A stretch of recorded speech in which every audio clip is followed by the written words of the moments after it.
Suite à la fin de la dernière saison de Squid Game, nous allons aujourd'hui classer le destin de chaque personnage, du plus horrible au plus atroce. Petite précision, Squid Game est une série sanglante. Donc nous prendrons en compte l'horreur de ces destins et à quel point le personnage le méritait vraiment. Commençons par les rares personnages ayant eu une fin plutôt heureuse dans la série. Voici ces fins heureuses. De tous les personnages de la série, la fin la plus heureuse est sans conteste celle du joueur 246, Park Kyung-seok. Même nous avons été trompés par l'élimination de ce père de famille par No-Yul, mais elle avait de plus grands projets pour lui. No-Yul a trompé les gardes en leur faisant croire qu'elle avait éliminé le 246. Elle a forcé les trafiquants d'organes à lui sauver la vie puis l'a déguisé en soldat pour l'aider à s'échapper. 246 devra surmonter des traumatismes, mais il a retrouvé sa fille et s'en est sorti relativement indemne, sans oublier que la leucémie de sa petite fille est en rémission. De nombreux personnages méritaient une fin plus heureuse dans Squid Game Power, mais 246 est l'un des rares à l'avoir obtenu. Un grand merci au garde 11 d'avoir au moins permis à un gars de sortir du jeu indemne. Pour notre prochain personnage, choisissons le détective Hwang Jun-ho. Dans une ironie cruelle de l'histoire de la télévision, Jun-ho a passé la première saison à chercher son frère disparu depuis des années, pour finalement découvrir, après avoir enduré terreur, violence et choses révoltantes, que son frère dirigeait les jeux tordus qu'il avait découverts. Le pire, c'est qu'après avoir été abattu à bout portant par son propre frère, Jun-ho tenterait à nouveau de retrouver les jeux, sachant parfaitement que son frère est aux commandes, mais sans savoir qu'il est de mèche avec un traître qui sabote activement sa recherche de l'île. Heureusement, Jun-ho serait averti de la trahison par son nouvel ami Choi Woo-seok, et même s'il n'a pas réussi son enquête puisque le frontman a fait exploser l'île avant qu'il n'obtienne suffisamment de preuves, il est tout de même allé assez loin pour raisonner son frère. Suffisamment pour que ce dernier ait au moins partiellement un changement de cœur, laissant la petite joueuse 222 ainsi que tout son prix à Jun-ho. Hwang aura sûrement des difficultés, mais il s'est fait de nouveaux amis et est devenu immensément riche. C'est toujours mieux que rien, n'est-ce pas? Ensuite, il y a Kong Cheol, le petit frère de la joueuse 67. Dire que c'est une fin heureuse n'est vrai que relativement. Cheol a perdu sa sœur dans le jeu cruel du calmar, rendant tout le reste insignifiant en comparaison. Nous avons découvert dans le dernier épisode que la générosité de Ji-Hoon envers Cheol et la mère de Sang-woo en leur donnant une part de l'argent du prix a porté ses fruits. Après des années de travail avec un fameux courtier, Cheol, un jeune homme équilibré, a finalement retrouvé sa mère. C'est à peu près la fin la plus heureuse à laquelle un proche d'un participant de Squid Game pouvait espérer, et je ne sais pas pour vous, mais savoir que la mort de Sebyok n'a pas été vaine était très satisfaisant. Ensuite, on mentionne rapidement Choi Woo-seok, le gangster au grand cœur qui a risqué sa vie pour révéler qui était vraiment le traître Capitaine Park. À part un peu de prison pour cambriolage, il semble que les choses restent essentiellement les mêmes pour Woo-seok, puisqu'il prévoit de reprendre sa vie de prêteur d'argent. Compte tenu du fait que Woo-seok est un homme décent et qu'il est ami avec un ancien détective, on pense qu'il restera dans le droit chemin, mais seul l'avenir nous le dira, n'est-ce pas? Pour conclure, voici Kang No-Yul, le héros méconnu qui a permis la fin la plus heureuse de la série. Elle a failli connaître l'un des destins les plus tragiques de la série lorsqu'elle a découvert un dossier suggérant que sa fille, qu'elle cherchait depuis longtemps, était déjà morte. Cela l'a poussée à envisager le suicide jusqu'à ce que le dernier acte de bonté de Gi-Hoon l'inspire à continuer. Après avoir décidé de continuer à vivre, elle a été contactée par un intermédiaire qui lui a annoncé que sa fille aurait été vue en Chine, ravivant l'espoir pour No-Yul d'atteindre ses objectifs. Nous espérons qu'elle aura la fin heureuse qu'elle a aidé 246 à obtenir. Mais sans être psychotique, nous ne sommes pas toujours ravis de voir quelqu'un avoir une fin heureuse. Voici quelques personnages qui s'en sont tirés à bon compte. Hwang In-ho, le chef de jeu, est évidemment le plus remarquable du groupe. Étant donné le nombre de personnes tuées par le chef de jeu, Hwang In-ho, pendant les jeux, toute sanction non létale aurait paru dérisoire à ses yeux. Malgré l'explosion de l'île où se déroulait le Squid Game, il ne suscitera aucune sympathie après ces meurtres de masse. Malgré l'absence de conséquences légales pour ses actes, aussi frustrant que cela soit, le sacrifice de Gi-Hoon l'a au moins fait réfléchir. Il y a peut-être une forme de rédemption pour le frontman, mais pour l'instant, on a toujours l'impression qu'il méritait une punition bien pire que pratiquement rien. Enfin, nous avons la catégorie Very Important Person. Les Very Important Person étaient les personnages les plus horriblement dérangeants de la série, et c'est absolument intentionnel. En particulier, le fait qu'ils regardent les autres dans des situations horribles sans jamais en subir eux-mêmes était vraiment frustrant. Mention spéciale pour l'homme au masque de panthère. Il a ouvertement dévalorisé la vie des participants, a pris un plaisir sadique à leur douleur et était même allé jusqu'à agresser sexuellement les employés pendant le spectacle. Cela lui a valu une bonne prise aux parties et aux testicules. Maintenant, je ne doute pas que ce fut une expérience incroyablement douloureuse, mais puisqu'il prend son pied à voir les autres traverser des épreuves et des souffrances bien pires, Je pense qu'il lui reste encore quelques milliers de coups dans les parties à recevoir avant d'avoir ne serait-ce qu'un semblant de justice. Passons maintenant au sujet principal de cette vidéo, les destins mortels. Commençons par les personnages qui n'ont pas souffert longtemps. Ce sont les morts instantanées. Pour ouvrir cette catégorie, nous avons le vieil homme apparemment attachant, joueur 1, Oh-Il-Nam. Sans l'épisode 9 de la saison 1, la mort de ce personnage aurait été la plus triste de la saison selon nous. Mais ce qui semblait être un vieux monsieur innocent et gentil s'est révélé être un véritable monstre qui a envoyé sans aucun doute des milliers de personnes vulnérables et en difficulté à la mort, simplement parce qu'il s'ennuyait. Même Saul Goodman serait incapable de trouver un argument pour justifier la gymnastique mentale de ce type. Malgré toutes les souffrances qu'il a infligées, Oh-Il-Nam a pu passer ses derniers jours comme il le souhaitait, à jouer pour se rappeler l'enfant innocent qu'il était jadis. Je ne dis pas que mourir lentement d'une tumeur au cerveau n'est pas une façon horrible de partir. Et si ça avait été n'importe qui d'autre que lui, on l'aurait placé bien plus bas dans la liste. Mais vu tout le mal qu'il a fait et à quel point ses dernières semaines de vie ont été luxueuses, on peut dire qu'il s'en est quand même tiré plutôt facilement. Malheureusement, c'est ainsi. Les personnes les plus malfaisantes peuvent sembler innocentes et échapper à une juste punition grâce à l'argent. Le prochain est le joueur 324 de la saison 1. Vous vous souviendrez sûrement de lui comme le premier éliminé pour ne pas avoir pris le jeu au sérieux. Pour sa défense, il n'avait aucune raison de prendre un jeu de cours de récréation au sérieux, ce qui explique son classement aussi bas. Parfois, quand on reçoit une piqûre chez le médecin, ça fait moins mal quand on ne s'y attend pas. C'est ce à quoi cette mort ressemble. 324 ignorait le danger qu'il guettait. Au moment de mourir, il croyait simplement jouer à un jeu idiot pour réaliser que ce jeu n'avait rien d'idiot. Ensuite, nous avons la joueuse 396 Kong Mina. Comme la 324, elle ne pensait pas que les jeux représentaient un réel danger pour elle ou pour les autres. Malgré l'avertissement de Gi-Hun sur la vraie nature du jeu, elle a refusé de le croire, comme la plupart des autres. Mais rassure-toi, Gi-Hun, elle l'aurait bientôt découvert quand Thanos lui a dit qu'une abeille s'était posée sur elle, la faisant paniquer et devenir la première éliminée de la saison 2. La mort de Mina était aussi soudaine que celle de 324, mais plus douloureuse car elle aurait pu survivre sans cette abeille. Je pense que c'est le vrai cerveau derrière les jeux, mais passons. Parlons maintenant du complice de Thanos, le joueur 124, Namgyu. Namgyu est à la fois plus cruel et plus sain d'esprit que Thanos, dont il est plus ou moins le complice tout au long de la saison. Il partageait le désir de Sand de poursuivre les jeux, malgré les nombreuses vies humaines mises en danger. Malgré ses actes, notamment une véritable tuerie dans la saison 2, il ne subit pas vraiment de conséquences. Le pire est le manque de drogue qui n'était même pas les siennes. C'est ce manque qui a permis à Minsu de le piéger pour qu'il monte sur le pont avec une corde à sauter, scellant son destin à l'instant où il réalisait que son collier de drogue était vide. Ce serait cruel pour n'importe qui d'autre que Namgyu, mais comparé à ce qu'il a fait à Saemi, ce n'est pas grand-chose, honnêtement. Passons à la dernière mort, visiblement instantanée, celle du vendeur. Bon débarras. Ce type non seulement travaillait comme membre du personnel des Jeux du Calmar, mais il était fier de sa propre nature sans cœur, jouant souvent à des jeux avec ceux qu'il attrapait, jeux qui finissaient par leur mort. Jouer avec Gi-Hun serait cependant sa dernière erreur. Après avoir déballé ses traumatismes pendant quelques minutes, il a proposé l'idée d'une partie de roulette russe, au cours de laquelle, à son crédit, il a pleinement respecté les règles et s'est tiré la balle directement dans la tête. Sa mort instantanée, bien que satisfaisante, n'était pas aussi cruelle que celle subie par ses collègues pendant des années, d'autant plus qu'il l'a fait selon ses propres conditions. C'est ici que les choses deviennent vraiment brutales. Mais avant d'aborder les nombreux moments déchirants, parlons des personnages qui méritaient leur fin amère. Voici les morts atroces qui étaient méritées. Peu importe comment il était mort, on peut dire que tout ce qui a tué le joueur 101 Jang Deok-soo était absolument mérité. Cet homme n'était rien de plus ni de moins qu'un psychopathe violent et sadique. Son ultime erreur fut de refuser d'avancer sur les dalles de verre, forçant sa partenaire Han Minyo à le dépasser et à accepter qu'il passe devant elle. Mais elle n'a jamais dit qu'elle n'emmènerait pas Gyoksu avec elle lorsque le couple est tombé vers la mort. Cette mort n'est pas plus basse dans le classement, malgré sa grande satisfaction pour l'une des parties, car elle fait partie des rares à ne pas être visiblement sanglante à ce stade. Bien que nous ne voyions pas l'impact réel de la chute, nous avons au moins vu l'impact émotionnel de l'insulte de Minyu sur la taille de son sexe. Ensuite, il y a un personnage que nous hésitions à inclure dans cette catégorie, le joueur 218 Cho Seong-gu. Song-gu, le principal méchant de la première saison et le personnage le plus clivant, a causé le plus grand nombre de morts parmi les personnages principaux. Enfin, en ce qui concerne les candidats. Enfin, les candidats qui n'étaient pas Il-Nam. Écoutez, le fait est qu'il a tué beaucoup de gens, d'accord ? Sa trahison déchirante envers Ali, un mal nécessaire, puis son meurtre de sang-froid de Sebiok, déjà mourante, sont des actes injustifiables, même pour ses plus grands défenseurs. Sang-gu perd face à Gi-Hun lors du jeu du calmar, mais ce dernier, étant un ange, lui propose d'épargner sa vie malgré ses actes.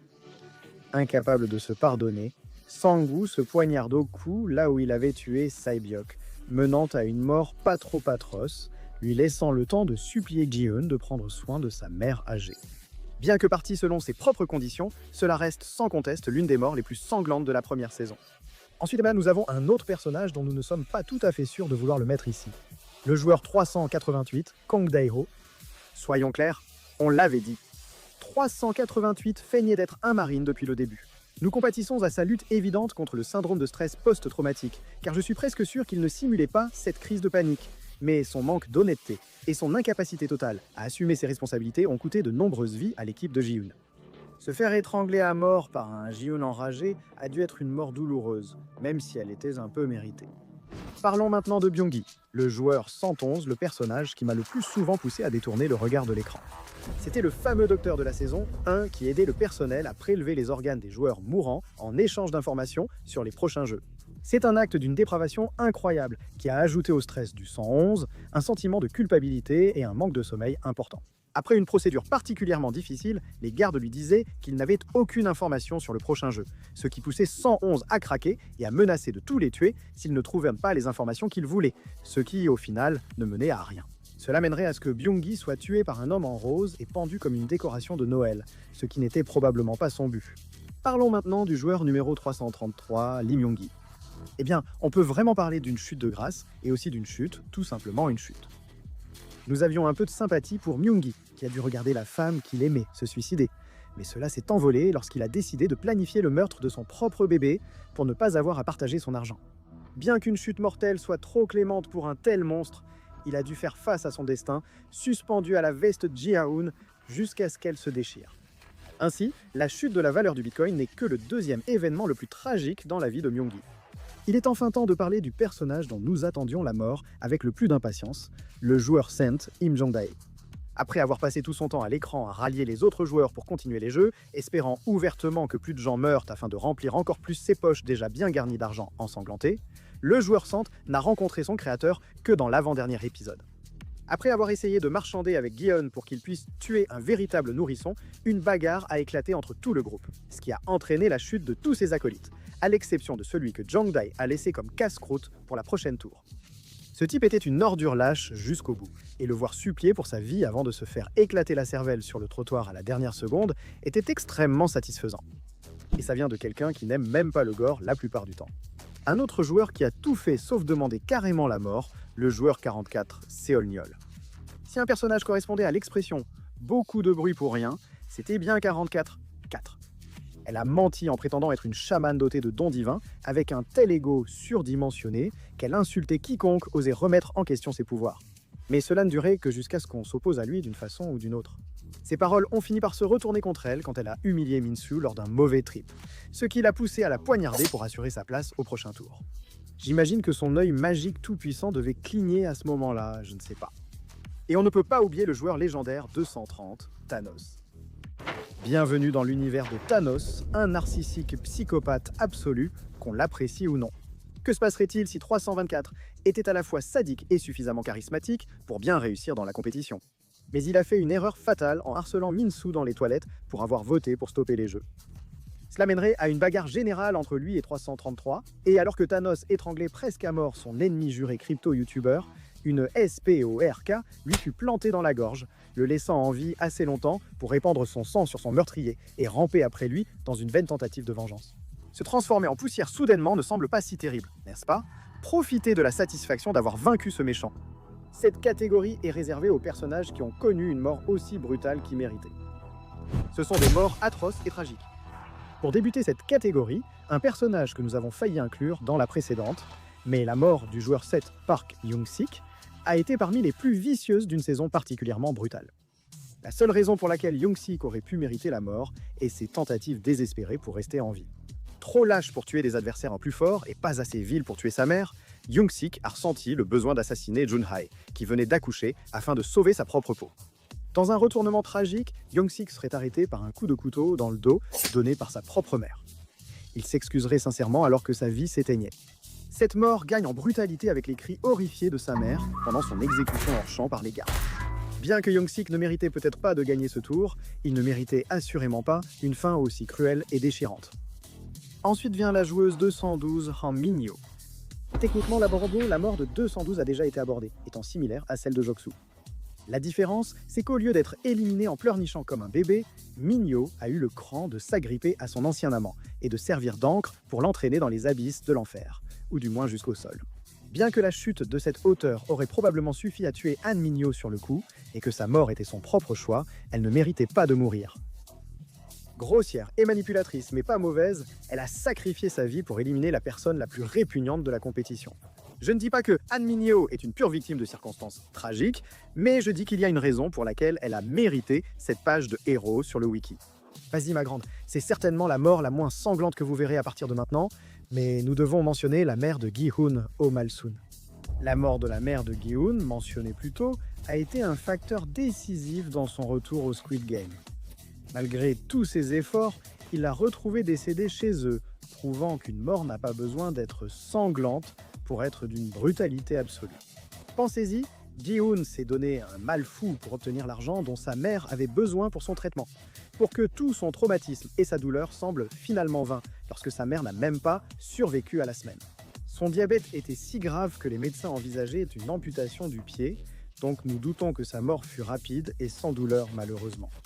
Enfin, Park Jong-bae, le joueur 390, est le dernier d'une longue série de morts dans la saison 2. Ce personnage, d'abord oubliable en saison 1, est devenu l'un des meilleurs en saison 2, ce qui l'a mené là où il est aujourd'hui.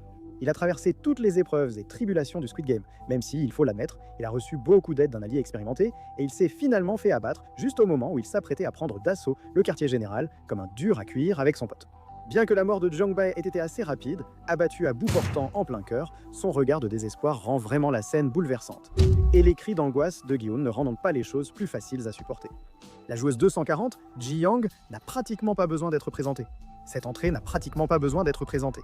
La mort de la 240 a été l'une des plus belles et tragiques de toute la série, avec la première amie de Sae-byok qui prend la décision déchirante de perdre volontairement au jeu de Bill pour que son ami puisse survivre. Selon Ji-young, contrairement à Sae-byok qui avait une bonne raison de survivre au jeu, elle n'avait personne pour qui vivre. Sa mère a été tuée par son père, qui a ensuite été tué par sa fille, maintenant complice de centaines d'autres meurtres et victime d'un traumatisme à vie. Au final, elle a pu s'ouvrir à quelqu'un sans craindre d'être jugée, parler de tous ses espoirs et ses rêves, et terminer sa vie en la remerciant d'avoir passé ses dernières heures avec elle. Bien que cela puisse être considéré comme une mort instantanée, elle est trop triste pour ne pas être mentionnée ici. De manière surprenante, le personnage qui suscite le plus de tristesse est Min-soo, le joueur numéro 125. Son échec lâche à protéger Sae-mi de Nam-gyu lui a valu une certaine infamie compréhensible auprès des fans. Mais pour Min-soo lui-même, cela a mené à bien pire. Accablé par la culpabilité et le chagrin, il a sombré dans la drogue, hallucinant Sae-mi et demandant de manière délirante aux autres joueurs s'ils l'avaient aperçu. Il est passé d'un lâche à un toxicomane, tentant désespérément d'échapper à la douleur de son échec.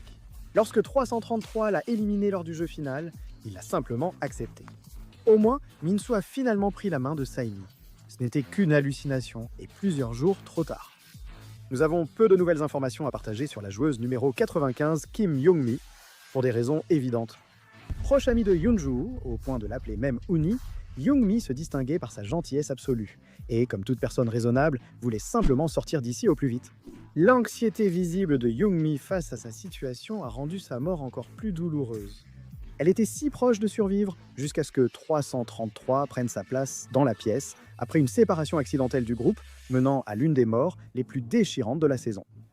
Ses supplications furent en feu réduites au silence par un coup de feu qui éteignit la vie dans ses yeux.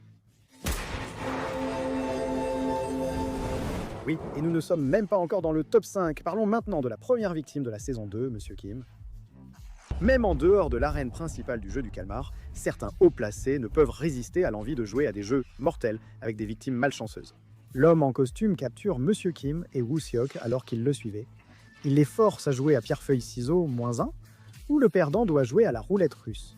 Maintenant, le jeu du calmar est une série remplie de violence, de meurtres, et parfois même de torture pure et simple. Alors vous comprenez à quel point c'est sérieux quand je dis que c'était la représentation la plus féroce de la peur brute et pure de toute la série jusqu'à présent. Les deux attachés sur des chaises, bâillonnés, hurlant, transpirant et pleurant. Quand l'homme en costume s'ennuie, il inverse les chances en mettant 5 balles dans le barillet au lieu d'une. Tout cela a culminé avec un Monsieur Kim terrifié, sacrifiant sa vie pour que Woo Se-ok puisse continuer à vivre, menant à une mort glaçante pour lancer une saison qui en sera remplie. Ensuite, la mort sanglante et dévastatrice de la joueuse 380 Saemi. Saemi est un personnage qui privilégiait la qualité plutôt que la quantité de temps à l'écran. C'est vrai, elle n'a pas eu beaucoup d'attention, mais chaque seconde où elle était à l'écran comptait. Elle était vraiment trop classe.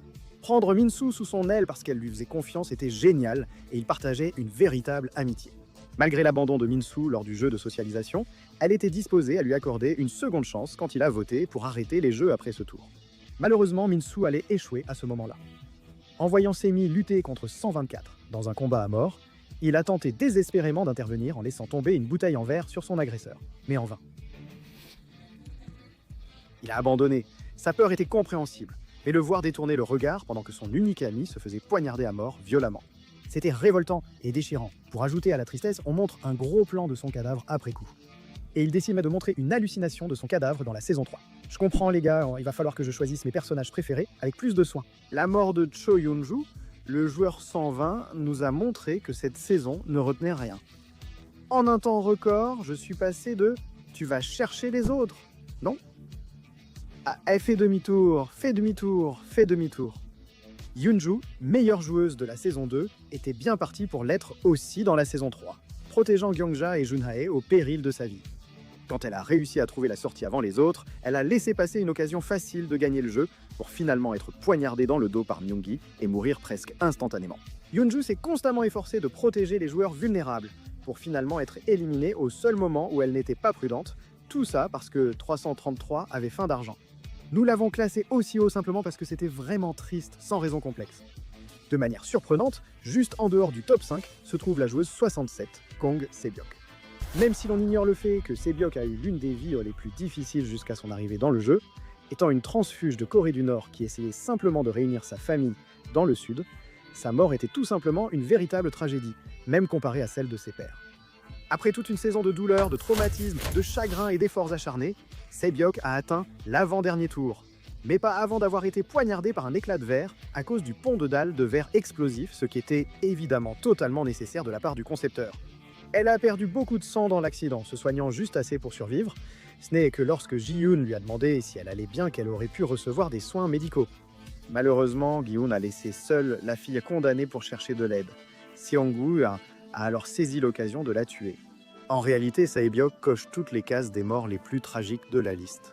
Son désespoir de subvenir aux besoins de ses proches l'a rendue plus compatissante. Son expérience dans les jeux lui a permis de se faire de vrais amis. Mais ce qui rend sa disparition encore plus atroce, c'est qu'elle n'est pas morte à cause d'un jeu perdu ou quoi que ce soit d'autre. Elle a survécu à tout, de la bagarre de minuit à la corde jusqu'à l'épreuve précédente des dalles de verre pour finalement mourir dans un acte d'égoïsme sans froid alors qu'elle était au plus vulnérable. Cependant, Rocket, la saison 3 montre que son histoire avait un aspect positif, son impact sur Ji-yeon. Les paroles de Se-byok ont empêché Gi-yoon de tuer le joueur Sant. Son lien avec elle l'a poussé à donner de l'argent à la mère de Sang-woo pour élever le frère de Se-byok, lui permettant de retrouver ses parents plus tard. Bien que sa mort ait été tragique, au moins Se-byok a réussi indirectement à réunir sa famille brisée. Et c'est certainement plus que ce qu'on peut dire de ces 5 derniers. Notre dernière catégorie est réservée aux personnages ayant vécu bien pire qu'une simple élimination. Voici les sorts pires que la simple mort. En 5e position, nous avons une autre mort tragique de la saison, le joueur 222 Kim Junhae. Pour Junhae, être coincée dans des jeux mortels alors qu'elle était enceinte était déjà un terrible fardeau. Elle n'avait pratiquement pas d'autre choix que de dépendre de la gentillesse des autres pour survivre, et elle a essentiellement vu toutes ces personnes mourir une par une. Et ce n'est même pas le pire, car après s'être fracturé la cheville et avoir accouché, elle n'a eu d'autre choix que de se donner la mort lors de l'épreuve de la corde à sauter pour s'assurer que son bébé survive et que Ji-yeon, le seul joueur en qui elle avait confiance, soit là pour s'occuper de son enfant. Même si elle peut reposer en paix en sachant que son bébé grandira heureux et en bonne santé, il est tout simplement tragique qu'elle ait dû prendre des mesures aussi drastiques pour s'en assurer. Juste en dehors de notre top 3, on retrouve le joueur 456, Seong Gi-hun. Pire que d'avoir été témoin de la mort de 455 personnes, dont plusieurs amis, et de vivre avec cette culpabilité, c'est de rentrer chez soi et de trouver sa mère morte dans son appartement. Vous vous souvenez de la mère malade qui était la raison principale de votre participation initiale au jeu? Oui, celle-là. Sans parler de retourner dans les jeux pour tenter de les arrêter, de perdre votre meilleur ami et d'être forcé de le regarder mourir devant vous. Ji-Hyun a subi plus de pertes en 2 semaines que la plupart des gens dans leur vie. Malgré le bien qu'il a fait avec l'argent, il n'a pas réussi à faire fermer les jeux, sauvant seulement le bébé de Jun-hae et transmettant sa richesse à sa fille, dont il est maintenant éloigné. La seule chose pire que de tout abandonner pour une cause désintéressée, c'est de tout abandonner pour une cause désintéressée et d'échouer à détruire ce que vous vouliez éliminer. Vous commencez à avoir la gorge serrée, eh bien ne gaspillez pas tous vos mouchoirs d'un coup. Le joueur 199 Abdulali arrive ensuite, remportant la médaille de bronze de la brutalité. En 3e position des moments les plus brutaux se trouve une trahison marquante, parmi les nombreuses présentes dans Squid Game. Ali était un homme qui plaçait la dévotion envers ses proches au-dessus de tout, ne rejoignant les jeux au départ que pour pouvoir subvenir aux besoins de sa femme et de son fils. Étant donné le lien qu'il avait tissé à ce stade, il avait toutes les raisons de croire que Seong-woo était sincère dans sa volonté de s'assurer qu'ils s'en sortent tous les deux vivants, pour finalement se retrouver victime d'une sale ruse qui lui a coûté la vie. L'expression de trahison et de résignation sur le visage d'Ali est déchirante. Squid Game nous a épargné la vision de cette scène, ne montrant que la culpabilité refoulée de Seong-woo. Cette mort compense en tristesse pure, surtout en pensant que sa famille ne saura probablement jamais ce qui lui est arrivé. C'est ce qui fait vraiment remonter ce destin en haut de notre liste. Avec Jun-hae et Gi-Hyun, ils ont au moins laissé quelque chose à leurs proches pour qu'ils puissent vivre. Pour le pauvre Ali, il est mort à cause de sa propre gentillesse et sa famille en paie peut-être le prix aujourd'hui. Si la douleur physique était le seul facteur, alors les victimes du trafic d'organes. Si vous vous souvenez de notre ami tout à l'heure, le joueur 111, il y avait un petit business parallèle sous le jeu du calmar déjà louche. Le trafic d'organes. Des organes ? Certains joueurs malchanceux ont survécu après avoir été abattus lors de leur élimination. Ces prédateurs en rose ne vont pas faire preuve d'humanité et abréger leur souffrance. Non, ils doivent en profiter, mec. Avec une croix de sang, ils les envoient pour le prélèvement d'organes. Tu es l'un des enfants les plus en bonne santé que j'ai vus. Et avec des organes aussi abondants. D'après la façon dont certains de ces gardes en parlent, il semble que le fait que les victimes soient inconscientes pendant l'opération, ou même qu'elles se réveillent en plein cauchemar pendant le processus, était une chose courante. Cela n'arrive peut-être à aucun personnage nommé, mais veuillez y réfléchir un instant. Ces joueurs ont été presque tués par les gardes en rose, ne restant en vie que juste assez longtemps pour voir qu'ils étaient placés dans des cercueils et envoyés vers leur destin funeste dans les flammes. Ou du moins, c'est ce qu'ils pensaient. En réalité, ils étaient envoyés sur une table d'opération où, trop faibles pour se défendre, ils n'avaient d'autre choix que d'endurer l'indicible douleur d'être ouverts, de se faire arracher les organes et ensuite, s'ils avaient de la chance, de mourir avant de ressentir encore plus de souffrance. Soudain, l'histoire de l'incinérateur paraît moins horrible, vous ne trouvez pas ? Eh bien, rien ne semble aussi terrible comparé à ce que les champions de la brutalité ont enduré. La joueuse 149, Jang Yang-ja, a connu le destin le plus cruel de tous les personnages de la série. Cette gentille vieille dame a rejoint les jeux à l'origine à cause de l'énorme dette de son fils, prouvant que malgré tous ses défauts, elle l'aimait assez pour risquer sa vie afin de l'aider à traverser une période difficile. Elle était loin de se douter que la lâcheté de son fils allait jusqu'à être prêt à tuer une jeune mère tenant son nouveau-né. Jung-ja n'avait pas de bon choix. Soit elle laissait son fils adulte tuer une innocente, soit elle devait lui faire du mal pour l'en empêcher. Il est compréhensible que poignarder Young-sik ait rempli Gyum-ja d'une culpabilité extrême, culpabilité qui n'a fait que s'amplifier lorsque les gardes l'ont exécuté dans ses bras. Ses derniers instants en vie ont été consacrés à supplier Ji-Hyun de veiller sur Jun-hye et son bébé, avant que, le lendemain matin, on ne découvre tragiquement qu'elle s'était donné la mort. Ce n'était peut-être pas aussi douloureux, ni même aussi sanglant que certaines des autres morts de cette liste, mais en termes de cruauté pure et de chagrin, il n'y a personne dont on voudrait moins être à la place que la pauvre Gyung-ja. Elle n'a peut-être pas été forcée de subir une opération à la limite de la mort ou assassinée dans le sang, mais elle a été contrainte, en quelque sorte, de prendre la vie de la personne qu'elle aimait plus que tout, s'arrachant le cœur et se retrouvant totalement sans but. C'est la plus grande tragédie d'une franchise qui en regorge, rendant improbable que quiconque d'autre puisse remporter la médaille d'or de la brutalité. Repose en paix, mamie. Tu as perdu la partie, mais conquis nos cœurs.